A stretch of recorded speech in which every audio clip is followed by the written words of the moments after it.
السلام علیکم.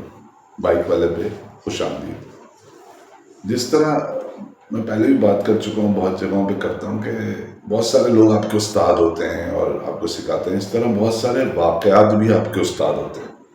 یعنی کہ ایسے واقعات زندگی میں انسان کے ہو جاتے ہیں جن سے وہ سیکھنا چاہے تو بہت کچھ سیکھ سکتا ہے، اور نہ سیکھنا چاہے تو متواتر ایسے واقعات ہوتے ہیں لوگوں کے ساتھ. وہ ڈھیٹ کے بچے ہوتے ہیں، انہیں کچھ بھی نہیں ہوتا. مطلب لوگوں کو اس بات سے کوئی فرق نہیں پڑتا کہ ان کے ماں یا باپ میں سے کسی کی ڈیتھ ہو جائے اچانک، یا بوڑھے ہو کے ہو جائے. ان کو اس سے بھی فرق نہیں پڑتا. بہت سے لوگ ہیں، ہم ان پہ بات نہیں کر رہے جن کو فرق نہیں پڑتا. ہم بات کر رہے ہیں ان لوگوں کی جن کو فرق پڑتا ہے، جن کو کسی واقعے کے نتیجے میں سیکھنے کو ملتا ہے، جو اپنا قبلہ درست کر لیتے ہیں، جو اپنے سوچنے کا طریقہ ٹھیک کر لیتے ہیں کسی واقعے سے. یعنی وہ واقعہ کسی اور کے ساتھ ہوا اس میں کم ہوتا ہے، لیکن اپنے ساتھ ہوا تو اس میں جو ہے نا زیادہ لرننگ ہوتی ہے، کہ آپ کو زیادہ سیکھنے کا موقع ہوتا ہے، یا اس کا اثر اتنا زیادہ ہوتا ہے کہ آپ ٹھیک ہو سکتے ہیں اگر آپ چاہیں. ڈھیٹ نہیں ہے اگر آپ، تو آپ اس سے سیکھ سکتے ہیں. اچھا، ہمارے ایک دوست، کیونکہ ایک ایج ہوتی ہے جب آپ کے دوست کا جو کزن ہے وہ بھی آپ کا دوست ہوتا ہے، اور دوست کے جو بڑے بھائی ہیں وہ بھی آپ کے بڑے بھائی ہوتے ہیں.